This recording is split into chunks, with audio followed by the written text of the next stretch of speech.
Good morning, good evening. जब भी आप ये वीडियो देख रहे हैं, हम क्लास 12th का चैप्टर 8 कंप्लीट कर चुके हैं, जिसका नाम था किंग, स्टेट एंड जमींदार। इसमें हमने एग्रीगेरियन सोसाइटी के बारे में डिस्कस किया था, जो कि मुगल एम्पायर से ही रिलेटेड थी। और मैंने आपको उस वक्त भी बोला था कि ये मुगल एम्पायर में हम अभी डिटेल में चैप्टर 9 में भी पढ़ेंगे। तो वही चैप्टर 9 अब आ चुका है। चैप्टर 9 का नाम है किंग्स एंड क्रॉनिकल्स। ये भी मुगल कोर्ट की कहानी है, बट जो हम चैप्टर 8 में पढ़ रहे थे वो ना रूरल सोसाइटी और उसके वहां पे किस तरीके से सब चीजें चल रही थी, वो एने अकबरी का रेफरेंस लेके सोर्स सोर्स के तौर से हम पढ़ रहे थे। लेकिन अब प्रॉपर मुगल कोर्ट में किस तरीके से वर्किंग्स होती थी, क्या होता था क्या नहीं होता था, 16 से 17 सेंचुरी के बीच में, हम वो पूरा इस चैप्टर में किंग्स एंड क्रॉनिकल्स, जो कि चैप्टर 9 है, डिस्कस करेंगे। So hello and welcome to success mindset channel. अगर आप चैनल से फर्स्ट टाइम जुड़ रहे हैं तो चैनल को सब्सक्राइब करना और बेल आइकन को क्लिक करना मत भूलिएगा। वीडियो अच्छी लगे, कुछ इन्फॉर्मेटिव सीखने को मिले तो वीडियो को ज़रूर लाइक कर दीजिएगा। आपके सपोर्ट से एक मोटिवेशन मिलता है और ज़्यादा कंटेंट प्रिपेयर करने का। तो हमने चैप्टर 8 में भी शायद डिस्कस किया था, नहीं तो आपने अपनी जूनियर क्लासेस में भी ये चीज डिस्कस की होगी और देखी होगी कि किंग्स अपने आप को ना गॉड से कनेक्ट करते थे। और वही सेम चीज मुगल एम्परर्स भी एम्पायर में भी किया जा रहा था। वो अपने आप को डिवाइन मानते थे और वो ये मानते थे कि वो अलग अलग हेट्रोजीनियस पॉपुलेंस, हेट्रोजीनियस मतलब देखो, होमोजीनियस क्या होता है, होमोजीनियस सेम तरीके के चीजें हैं, हेट्रोजीनियस क्या होता है, डिफरेंट। तो यहाँ पे या फिर कहीं भी अलग अलग तरीके के जब लोग रह रहे हैं तो वो हेट्रोजीनियस पॉपुलेंस है। जैसे हमारे यहाँ पे आपको आज की, अगर हम इंडिया में करेंटली बात करें, तो आपको क्रिश्चियंस भी मिलेंगे, हिंदू भी मिलेंगे, सिख भी मिलेंगे, मुस्लिम्स भी मिलेंगे, जैन भी मिलेंगे, बुद्धिस्ट भी मिलेंगे, अलग अलग रिलीजन्स और कस्टम्स को फॉलो करने वाले लोग मिलेंगे। तो ये हेट्रोजीनियस पॉपुलेशन है। और ठीक मुगल एम्पायर के टाइम पे भी हेट्रोजीनियस पॉपुलेशन थी। तो उनका ये मानना था कि वो इसको रूल करेंगे। और इसमें बेसिकली हम उनकी डायनेस्टिक हिस्ट्रीज को जानेंगे कि कैसे एक रूलर के बाद दूसरा रूलर आया। तो उस चीज के लिए मुगल के जो किंग्स थे, मैंने आपको बताया था ना कि किंग्स बेसिकली, जैसे जो एने अकबरी थी वो अबुल फैजल ने लिखी, तो वो अबुल फैजल कौन थे, वो अकबर के कोर्ट में हिस्टोरियन थे, जिनको अकबर ने बोला तब उन्होंने एने अकबरी लिखी। तो ठीक उसी तरीके से कमीशन किया जाता था कोर्ट में हिस्टोरियंस को कि वो उनके अकाउंट्स लिखें, डिटेल में उनके अकाउंट्स को लिखा जाए। तो ये काम किंग्स के कहने पे किया जा रहा है। तो इसलिए ये आपको याद रखना होगा कि जो लिखा जा रहा है वो किंग के कहने पे लिखा जा रहा है, तो वो क्या किंग के अगेंस्ट होगा? नहीं, ज्यादा अगेंस्ट हो ही नहीं सकता, क्योंकि वो पॉसिबल ही नहीं होगा। तो इसीलिए हमें बहुत ध्यान से इस इंफॉर्मेशन को पढ़ना पड़ता है। अगर हम मॉडर्न हिस्टोरियंस की बात करें तो हमें इंग्लिश में राइटिंग्स मिलती हैं, और वो इंग्लिश हैव टर्म्ड उन राइटिंग्स को जो हमें हिस्टोरियंस की मिलती हैं, उन्हें क्रॉनिकल्स कहा गया है। तो अब आपको चैप्टर की जो हेडिंग है किंग एंड क्रॉनिकल्स, तो उसमें जो क्रॉनिकल्स हैं वो क्या हैं, वो बेसिकली वो राइटिंग्स हैं जो हिस्टोरियंस को कहा गया है, और जो राइटिंग्स हमें देखने को मिलती हैं उनको क्रॉनिकल्स कहा जाता है। और ये हमें इवेंट आफ्टर इवेंट की, एक रूरल के बाद हुमायूं के बाद अकबर आ रहे हैं, अकबर बाद एक के बाद एक जो रूरल आ रहे हैं, रूलर्स आ रहे हैं और रूल कर रहे हैं, उनके इवेंट्स हमें इन क्रॉनिकल्स में मिलते हैं। एक बहुत इंपॉर्टेंट सोर्स माना जाता है ये मुगल्स का। ठीक है। अब कहीं कहीं पे हमें एक लेवल पे ये फैक्चुअल भी लगती है इंफॉर्मेशन मुगल एम्पायर के बाद में, और हमें ये भी लगता है कि इसे इकट्ठा करना इतना आसान नहीं रहा होगा। जिन इंडिविजुअल ने इस काम को किया है वो कोर्ट से बहुत ज्यादा रिलेटेड रहे होंगे, क्योंकि ये काम इतना ईजी नहीं रहा होगा। तो ये अलग अलग चीजें हमें इस चैप्टर में मिलेंगी, और हम इन वर्किंग्स के बारे में, जो हमें चीजें मिल रही हैं उनके बारे में अब डिस्कस करेंगे। तो ये इंट्रोडक्शन था। अब इस चैप्टर को शुरू करते हैं। मुगल्स और उनका जो एम्पायर है। अब पहले, सबसे पहले इस एम्पायर को जानने से पहले हम थोड़ा सा पास्ट में चलते हैं और इनकी हिस्ट्री को समझ लेते हैं। किसकी? मुगल्स की। तो जो मुगल टर्म है ये डिराइव फ्रॉम मंगोल। और ये जो एम्पायर है it was not the name of the rulers of the dynasty choose themselves. जो मुगल है ना, ये डिराइव हुआ है मंगोल से, लेकिन ये अपने आप को मुगल्स तिमुरिड से कनेक्ट करते थे. दे रेफर्ड देमसेल्व्स एज तिमुरिड्स. तिमुरिड्स कौन थे? Descendants of Turkish ruler तिमुर. ठीक है, और ये इनके पापा की साइड से, पेटर्नल साइड. मैटर्नल साइड कौन सी होती है? ममा की साइड. और पेटर्नल साइड फादर की या पापा की साइड आप कह सकते हो. तो ये जो पेटर्नल साइड थी, उनसे वो रूरल तिमुर के डिसेंडेंट थे, मतलब वंशज थे. तो वो अपने आप को वहां से कनेक्ट करते थे. मंगोल से कनेक्ट करना उन्हें अच्छा नहीं लगता था. सबसे पहले जो रूरल क्यों कह रही हूँ मैं बार बार, रूलर थे, वो थे बाबर. ये फर्स्ट मुगल रूलर थे. इन्हें जंगेज खान से रिलेट किया जाता है मदर साइड पे, एंड ये तुर्किश बोलते थे. देखो, मदर साइड पे ये चंगेज खान से रिलेटेड थे, और फादर साइड पे तो जाहिर सी बात है ये तिमुरिड से रिलेटेड थे.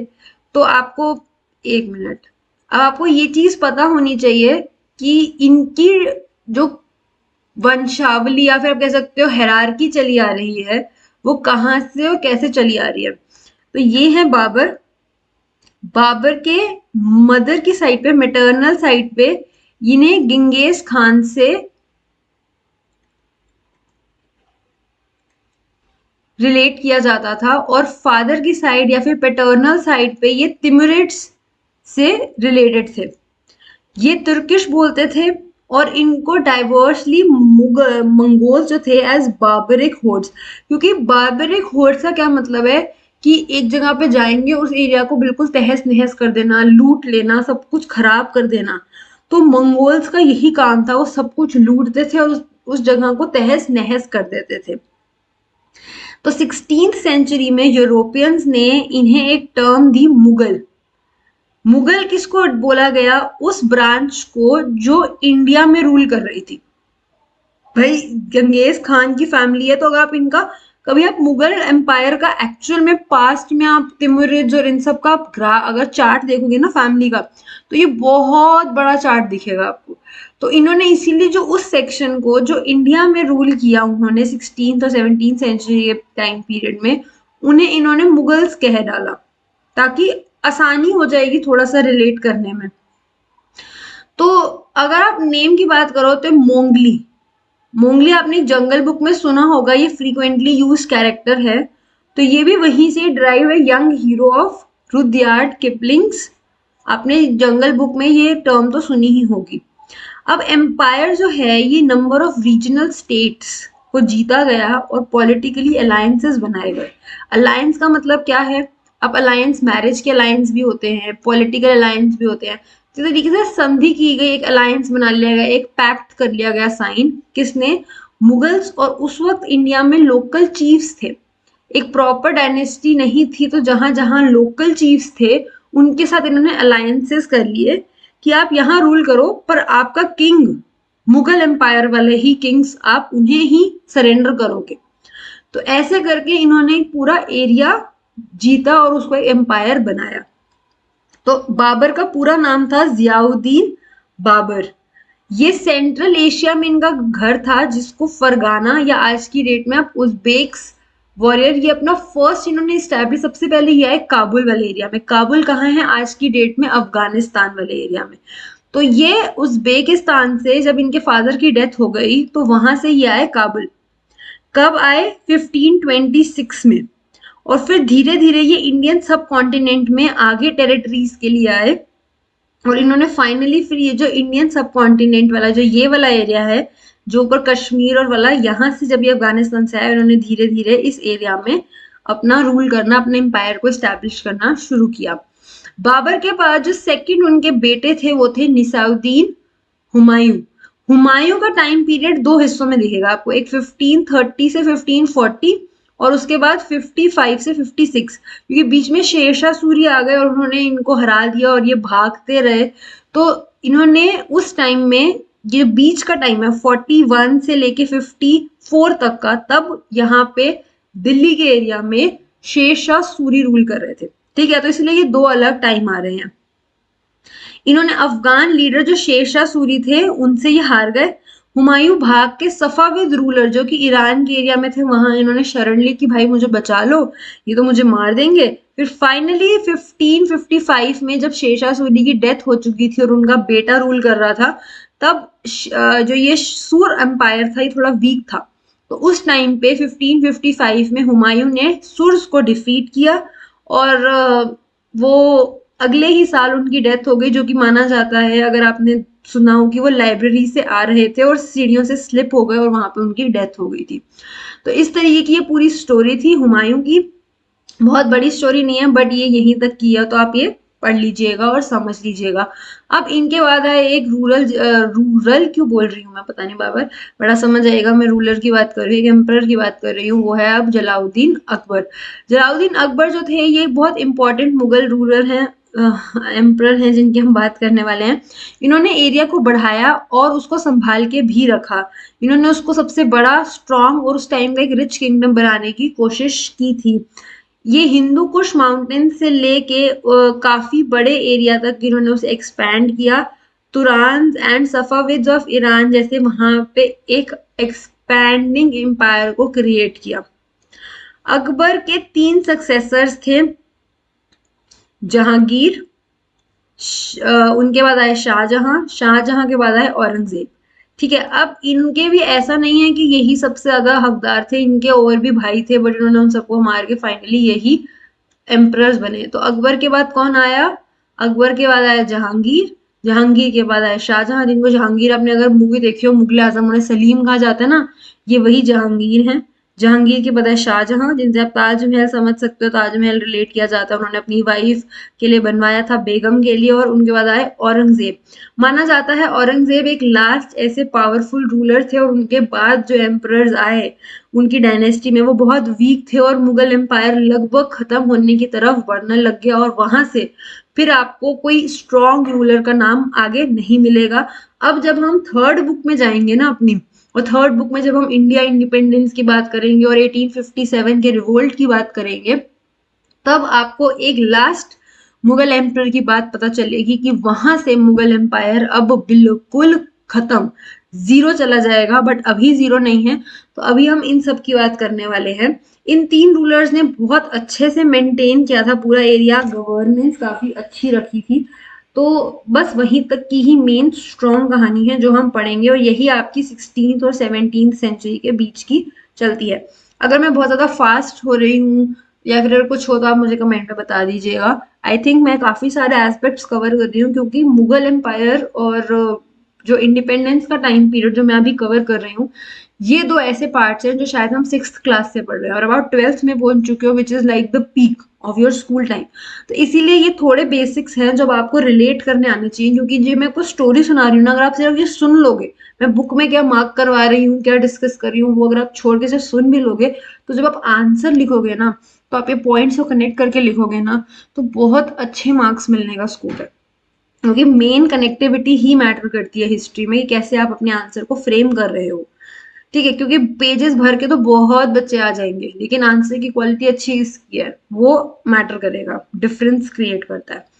अब इन लोगों का इफेक्टिव मेथड था एडमिनिस्टर करने का, पूरे एरिया को संभालने का। हमने एन अकबरी में भी देखा था कि कैसे हर जगह पे सूबास डिवाइड किए गए थे, सूबेदारी दी जाती थी, मनसबदारी दी जाती थी, और उस हिसाब से हर एरिया को एडमिनिस्टर किया जाता था, कंट्रोल किया जाता था। कहाँ कितनी फसल उग रही है उसके हिसाब से टैक्स भी निर्धारित किया जाता था, डिसाइड किया जाता था और उनसे लिया जाता था, जिसमें हमने जमा और हासिल 2 टर्म्स पढ़ी थी। आपको अगर याद है चैप्टर 8 में हमने ये टर्म्स डिस्कस की हुई हैं, याद हो तो मुझे फटाफट से कमेंट बॉक्स में बताइए कि जमा का मतलब क्या है और हासिल का मतलब क्या है। कुछ टैक्स और फसल से जो आपकी प्रोड्यूस हो रहा है उसका एस्टिमेट लग रहा है, उससे रिलेटेड कुछ था, तो अगर याद है तो मुझे फटाफट बताइए। अब अगर हम मुगल पावर की बात करें तो उसका सेंटर होता था कोर्ट, जो उनका दरबार लगता था। काफी सारे पॉलिटिकल अलायंसेस, रिलेशनशिप, आपको यहाँ पे हेरारिकल स्टेटस दिखेगा कि किंग और अलग अलग आपको वहां पे कोर्ट में, दरबार में आपको लोग दिखेंगे। कॉम्बिनेशन था मुगल्स के वहां पे, मिलिट्री पावर भी थी और कॉन्शियस पॉलिसीज बनाने का भी, डिफरेंट ट्रेडिशंस, क्योंकि हमारे यहाँ पे सिर्फ मुस्लिम्स नहीं थे, हिंदूज भी रह रहे हैं, जैन्स भी रह रहे हैं, बुद्धिस्ट भी रह रहे हैं, अलग अलग धर्म के लोग रह रहे हैं, तो और अलग अलग ट्रेडिशंस हैं, उन सबको साथ में लेके किस तरीके से पॉलिसीज बनानी है, उन सब पे भी डिस्कशन की जाती थी। जब 1707 के बाद हम देखें, जब डेथ हो गई औरंगजेब की, तो मैंने आपको जैसे अभी बता ही रही थी मैं डिस्कशन में, उसके बाद ये डायनेस्टी धीरे धीरे डिमिनिश होने लग गई, यानी कि अब ये उतनी बढ़ नहीं रही थी, अब ये गिरने लग गई। अगर हम कंट्रोल की बात करें, दिल्ली, आगरा और लाहौर और अलग अलग कैपिटल धीरे धीरे वो कम होने लग गया, और जो रीजनल पावर्स थी, जो छोटे छोटे एरियाज में जो पावर थी वो अब बढ़ने लग गई। तो कोई बड़ी डायनेस्टी उठ के नहीं आई, लेकिन जो छोटे एरियाज में अपने अपने एरिया के राजा बनने लग गए कि हम इस एरिया के हम पावरफुल लोग हैं, अब हम मुगल रूलर्स को नहीं मानते। तो जो मुगल रूलर्स की वो पावर थी वो धीरे धीरे कम हुई, बट नहीं भी हुई, लेकिन फाइनली 1857 वो वक्त है, जैसे मैं आपको डिस्कस ही कर रही थी, देखिए पूरा कनेक्शन यहीं पे ही एक पैराग्राफ में इन्होंने एक्सप्लेन कर दिया जो मैं आपको बता ही रही थी। वो फाइनली जब सिपाही म्यूटनी हुई थी, तो बहादुर शाह जफर टू, जो कि लास्ट मुगल रूलर माने जा रहे थे, उनको ओवरथ्रो कर दिया ब्रिटिश ने, और उनको उनके जो महल था उनके वहां से उनको हटा दिया गया था, और मुगल रूल बिल्कुल फुल स्टॉप हो गया वहां से। औरंगजेब के बाद कह सकते हो आप कोमा लग गया कि भैया धीरे धीरे गिरने लग गया, अब उसके बाद अब वो पावर नहीं रही मुगल एम्पायर की। लेकिन बहादुर शाह जफर टू के बाद तो अब ब्रिटिश एम्पायर इतना ज्यादा एक्सपैंड करने लग गया था कि सिपाही म्यूटनी के बाद वैसे भी बिल्कुल फुल स्टॉप लग गया। अब जो क्रॉनिकल्स क्रॉनिकल्स मैंने आपको ऊपर एक्सप्लेन किया था, जो लिख राइटिंग्स हमें मिल रही हैं उन सबको इंग्लिश टर्म क्रॉनिकल्स बताया गया। ये क्रॉनिकल्स मुगल एम्परर्स कमीशन करते थे, वो बोलते थे, और ये एक बहुत इंपॉर्टेंट सोर्स है जिससे हमें पता चलता है कि दरबार में बेसिकली काम किया कैसे जाता था। हमें यहाँ से ये भी पता चलता है कि एक राजा का किंगडम कैसा था, उसके अंडर लोग कैसे थे, लोगों की क्या क्या, लोग एक्चुअल में खुश थे या परेशान थे, उनका क्या प्रोजेक्ट था, राजा का क्या विजन था, वो किस तरीके से हर चीज करना चाहता था, वो सब हमें यहाँ से पता चलता है।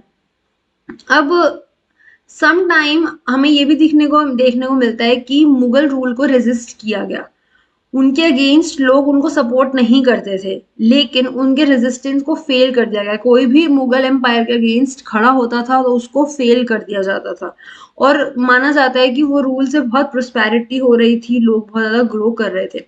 मुगल क्रॉनिकल्स जो होते थे वो कोर्टियर्स जो उनके दरबार में होते थे, उन्होंने ही, वही ऑथर हैं, वही लिख रहे होते थे। तो जो मेन फोकस होता था वो इवेंट्स पे होता था, जो रूलर, उनकी फैमिली और कोर्ट और नोबल से रिलेटेड होते थे।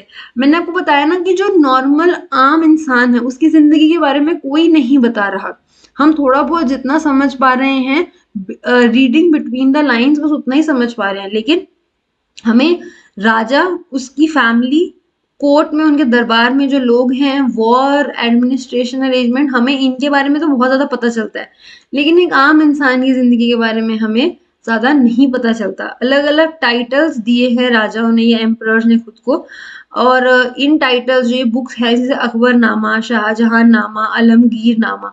अकबरनामा अकबर से रिलेटेड है, शाहजहांनामा शाहजहां से, आलमगीरनामा औरंगजेब से रिलेटेड है। इसमें हमें अकबर की, शाहजहां और औरंगजेब की, आलमगीर जो है basically title Mughal ruler Aurangzeb ने खुद को दिया था, तो उनके बारे में हमें यहाँ से पता चलता है, और उनका एम्पायर किस तरीके से। अब फ्रॉम तुर्किश टू पर्शियन, अब ये जो शिफ्ट है तुर्किश लैंग्वेज से पर्शियन का, ये आपको समझना होगा कि जब हमने बाबर का देखा था तो हमने कहा कि बाबर तुर्किश में बात किया करते थे, वो तुर्किश में ही उन्होंने बाबरनामा भी लिखी है अपनी, जैसे अकबरनामा है वैसे बाबरनामा तुर्किश में है, तो हमें वो सब देखने को मिलता है। लेकिन हमें अकबर के टाइम तक जब आप पहुंचोगे तो सारा एडमिनिस्ट्रेशन वर्क तुर्किश से शिफ्ट होके पर्शियन पे पहुंच जाएगा। तो मुगल कोर्ट की अगर आप क्रॉनिकल्स की बात करोगे तो ये पर्शियन में लिखे गए, सुल्तान ऑफ दिल्ली, और ये काफी सारी, ये जो भाषा है पर्शियन, ये बहुत फ्लरिश की कोर्ट में, और इस पे लिटरेरी राइटिंग्स आपको बहुत ज्यादा मिलेंगी। और इसके अलावा जो नॉर्थ इंडियन लैंग्वेजेस थी और जो रीजनल वेरिएशन थे वो भी आपको देखने को मिलेंगे। मुगल्स जो ये थे चिगतई तुर्क्स का इनका ओरिजिन था, तो इनकी जो मदर टंग थी वो तुर्किश थी। मैंने आपको बताया ना कि बाबर तुर्किश में वेल वर्स थे, वो तुर्किश में बोलते थे, तो इनकी जो मदर टंग थी वो तुर्किश थी, और बाबर ने अपनी जो उन्होंने पोएट्री लिखी है और अलग अलग अपनी मेमोरीज लिखी हैं वो भी उन्होंने तुर्किश में ही लिखी हैं। लेकिन अकबर अकबर ने पर्शियन को लीड किया लैंग्वेज के तौर से और मुगल कोर्ट में पर्शियन शुरू हो गई। कल्चरल और इंटेलेक्चुअल कॉन्टैक्ट हमारे ईरान के साथ उस वक्त में बढ़ने लगे और ईरानियन और सेंट्रल एशिया से बहुत सारे लोग मुगल कोर्ट में आए। तो उनका इन्फ्लुएंस यहाँ हमें बढ़ता हुआ दिखता है और तुर्किश से शिफ्ट हमें कहाँ पर्शियन की तरफ होता हुआ दिखता है। पर्शियन जो था ये लैंग्वेज एम्पायर में बढ़ने लग गई। इस लैंग्वेज को एक प्रेस्टीज और पावर की तरह देखा जाने लगा। राजा खुद जो अकबर थे वो भी पर्शियन में बात किया करते थे। रॉयल हाउस होल्ड जो वहाँ के जो राजा से रिलेटेड फैमिली है या जो रॉयल फैमिली है वो भी पर्शियन में बात करती थी। और एलीट कोर्ट जो रिच लोग हैं जो एलीट लोग हैं कोर्ट में दरबार में वो भी पर्शियन में बात करते थे। और ये लैंग्वेज एडमिनिस्ट्रेशन की लैंग्वेज भी बन गई। अकाउंटेंट क्लर्क सारे के सारे जो फंक्शनर्स थे उनको ये लैंग्वेज सीखनी पड़ रही थी और इसी में ही सारा काम होता था। पर्शियन डायरेक्टली यूज नहीं भी होती थी तो उसके वर्ड्स का बहुत इन्फ्लुएंस होता था। अगर आप ऑफिशियल रिकॉर्ड राजस्थानी या मराठी भाषा में या इवन तमिल भाषा में भी देखोगे तो वहां पे भी आपको लिखे हुए हैं वो राजस्थानी तमिल या मराठी में, लेकिन कहीं कहीं आपको पर्शियन वर्ड्स का इन्फ्लुएंस दिखेगा। तो यूजिंग पर्शियन 16th और 17th सेंचुरी में काफी सारी अलग भाषाओं के साथ ये भी बहुत इंपॉर्टेंट बन गई थी। पर्शियन में इंडियनाइज्ड हो गई। जैसे अगर आप इंग्लिश की बात करो तो हमारी इंग्लिश ब्रिटिश इंग्लिश या अमेरिकन इंग्लिश जैसे ही हम नहीं बोलते हैं।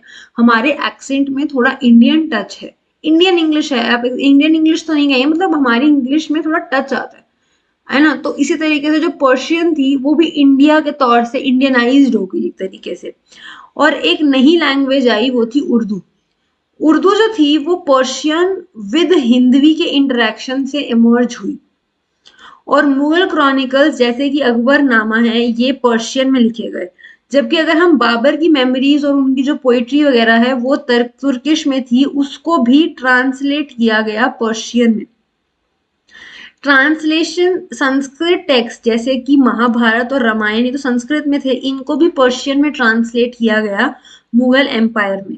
और इनका नाम महाभारत का तो महाभारत था, महाभारत को ट्रांसलेट करके जब पर्शियन में किया गया तो उसका नाम रज़्मनामा रखा गया, जिसका मतलब होता है बुक ऑफ वर्ड्स। तो ऐसे करके आपको ट्रांसलेशंस भी देखने को मिलेंगी संस्कृत से तुर्किश से पर्शियन में होती हुई। अब मैन्यूस्क्रिप्ट जिनको हिंदी में आप पांडुलिपि भी कहते हैं, मैन्यूस्क्रिप्ट हमने चैप्टर 4 जब महाभारत का पढ़ा था तो इस तरीके की हमने मैन्यूस्क्रिप्ट देखी थी। हमने कहा सबसे पहली मैन्यूस्क्रिप्ट पाम लीव्स पे लिखी गई थी और अलग अलग लीव्स पे लिखी जाती थी और फिर धीरे धीरे वुड पे और अलग अलग जगहों पे मैन्यूस्क्रिप्ट लिखी जाती थी। तो ऑल बुक्स जो मुगल इंडिया की थी ये मैन्यूस्क्रिप्ट थी, हाथ से लिखी गई थी। और जो ये मैन्यूस्क्रिप्ट थी इनका प्रोडक्शन ये किताब खाना में होता था। ऑल्दो किताब खाना को आप लाइब्रेरी कह सकते हो, लेकिन वहां पे सारी की सारी मैन्यूस्क्रिप्ट्स की कनेक्शन रखी जाती थी और नई मैन्यूस्क्रिप्ट्स को बनाया भी जाता था।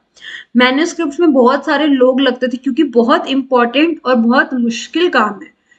आज की डेट में हम प्रिंट करवा लेते हो तो आपको ज्यादा कुछ नहीं चाहिए, आपके पास कंप्यूटर है, टेक्नोलॉजी है, प्रिंट मीडिया है और प्रोडक्शन में आपको बहुत इजीली हो जाएगा। लेकिन तब प्रॉपरली एक चीज पेपर बनाने से लेके प्रॉपरली पेपर को प्रिपेयर करना पड़ता था। उसके बाद जो कैलीग्राफर या स्क्रिबर्स होते थे जिनकी राइटिंग बेहतरीन होती थी वो उस पर टेक्स्ट लिखते थे। ग्लाइडर्स एल्यूमिनेट करते थे पेज को और पेंटर्स सीन्स को पेंटिंग के तौर से, क्योंकि विजुअल्स भी देने हैं ना, तो वो पेंटिंग के तौर से बनाया करते थे टेक्स्ट को। फिर बाद में उस बुक को बाइंड किया जाता था और एक एक चीज को इकट्ठा करके उसमें एक ऑर्नामेंटल कवर के अंदर उस पूरी चीजों को इकट्ठा किया जाता था। जो फिनिश किया जाता था मैन्यूस्क्रिप्ट को वो एक बहुत प्रेशियस ऑब्जेक्ट होता था, वर्क ऑफ इंटेलेक्चुअल, क्योंकि उसके अंदर जो कंटेंट है वो बेहतरीन है, वेल्थ और ब्यूटी के तौर से उसको देखा जाता था। और पीढ़ी दर पीढ़ी की जो पैटर्नेज की पावर है वो उस मैन्यूस्क्रिप्ट से पता चलती थी। अब पीपल जो एक्चुअली इस प्रोडक्शन और मैन्यूस्क्रिप्ट के प्रोडक्शन में इन्वॉल्व होते थे उनको अलग अलग टाइटल्स और अवार्ड दिए जाते थे। भाई राजा खुश हो गया कि तुमने इतना बेहतरीन काम किया है और उसने खुश होकर कोई टाइटल दे दिया या कोई अवार्ड दे दिया। कैलीग्राफर्स और जो पेंटर्स होते थे उनको बहुत हाई सोशल स्टैंडर्ड माना जाता था, क्योंकि ये बहुत डिफिकल्ट काम है और ये बहुत इंपॉर्टेंट काम है। पूरी की पूरी बुक में मेन तो हैंड राइटिंग और पेंटिंग का ही काम है ना, और वही सबसे इम्पोर्टेंट, तो उनको बहुत इंपॉर्टेंट माना जाता था। और जो पेपर बनाते थे या जो बुक को बाइंड करते थे, उनके नाम हमें आज भी एनोनिमस है, हमें ज़्यादा पता नहीं चलता। कैलीग्राफी जो हैंड राइटिंग का आर्ट है, इसको बहुत ग्रेट इंपॉर्टेंस दी जाती थी। एंड माना जाता है कि अकबर का फेवरेट जो हैंड कैलीग्राफी थी वो थी नस्तिक। तो इस तरीके की अलग अलग चीजें भी हमें हॉरिजॉन्टल स्ट्रोक्स, जैसे आप यहाँ पे ये देख रहे हो, इस तरीके के स्ट्रोक्स उसमें बनाए जाते थे। और बहुत ध्यान से कलम जो ट्रिम करके 5 to 10 मीटर की मिलीमीटर की होती है, उस तरीके से उस चीज को बनाया जाता था। फिर उसको इंक में डिप करके, आपने पुरानी अगर किसी मूवी में देखा हो इस तरीके की वो पेन होते हैं, वो ऐसे करके उसकी निप होती है, और उसको इंक में डिप करके, ये तो कुछ और ही बना गया, बट इंक में डिप करके, इसे स्याही कहते हैं, उस कलम को यूज किया जाता था। वो कलम में इंक एब्जॉर्ब हो जाती थी और फिर बाद में उससे लिखा जाता था। तो ये आसान नहीं है। आज की डेट में हमारे पास पेन है, हम लिख लेते हैं, लेकिन तब बार बार उसको इंक में डिप करना, फिर लिखना, और इतनी सारे पेजेस पे लिखना बहुत मेहनत का काम होता था। और पेंटिंग्स भी इतनी इजी नहीं होती थी, क्योंकि प्रॉपर इमेज बनानी होती थी उस पर। तो वो इमेज ह्यूमंस की बनती थी। उसके बाद धीरे धीरे इस्लाम में ह्यूमन इमेजेस को बंद कर दिया गया, फिर आपको सिर्फ फ्लावर्स दिखेंगे और पैटर्न्स दिखेंगे। तो ये सब कैसे हुआ और ये क्या था, ये हम इस पार्ट में अगली वीडियो में डिस्कस करेंगे। अगर आपको चैप्टर के इंट्रोडक्शन से लेके पार्ट 1 और पार्ट 2 जो अभी तक हमने डिस्कस किया है, इसमें अगर कोई भी डाउट हो तो आप मुझसे कमेंट बॉक्स में पूछ सकते हो। वीडियो अच्छी लगी तो वीडियो को लाइक कीजिएगा। चैनल को अगर अभी तक सब्सक्राइब नहीं किया है तो सब्सक्राइब करके बेल आइकन को क्लिक कर लीजिएगा। आपके सपोर्ट से, मोटिवेशन से, मतलब मुझे एक मोटिवेशन मिलता है जिस तरीके से आप लोग सपोर्ट करते हो।